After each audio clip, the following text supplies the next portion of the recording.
Hello everyone. तो हम लोग बात कर रहे थे प्रॉफिट एंड लॉस की। एक और क्वेश्चन लेकर आई हूँ मैं प्रॉफिट एंड लॉस का। चलिए देखते हैं इसको कैसे सॉल्व करेंगे। By selling an article for ₹560 a person loss 30%। For what should he sell it to make a profit of 30%। कोई पर्सन है वो सेल करता है अपना कोई आर्टिकल, कोई भी थिंग हो सकती है, वो कोई भी चीज हो सकती है, वो सेल करता है उसको ₹560 में, और उसको लॉस हो जाता है कितने का? 30% का, यानी कि वो 30% लॉस में अपनी कोई चीज को बेच देता है। For what should he sell it to make a profit of 30%। अब वो कितने रुपये में उसको सेल करे कि उसको 30% का प्रॉफिट हो जाए, उसको 30% का प्रॉफिट हो जाए। चलिए देखते हैं इसको कैसे सॉल्व करेंगे।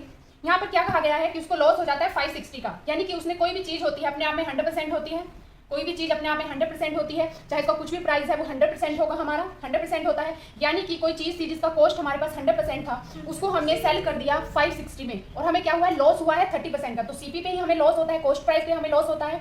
यानी कि 100% की कोई चीज थी, उसको हमें 30% लॉस हो गया, यानी कि हमने 70% में उसको सेल किया होगा, 70% कॉस्ट प्राइस के साथ हमने उसको सेल किया होगा। तो यानी कि 70% की जो वैल्यू है वो हमें दी गई है 560 हमें दी गई है, और हमें 1% की अगर हम फाइंड आउट करें तो क्या हो जाएगी हमारी 560/70, 8 रुपीज।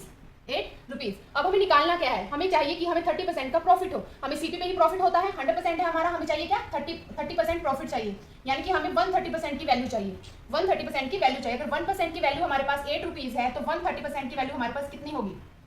130% की वैल्यू क्या हो जाएगी हमारे पास? 8 × 130, मल्टीप्लाई करेंगे 1040। This is our answer. यानी कि हमें वो जो प्रोडक्ट है उसको 1040 में हमें सेल करना होगा, तो हमें प्रॉफिट हो जाएगा 30% का।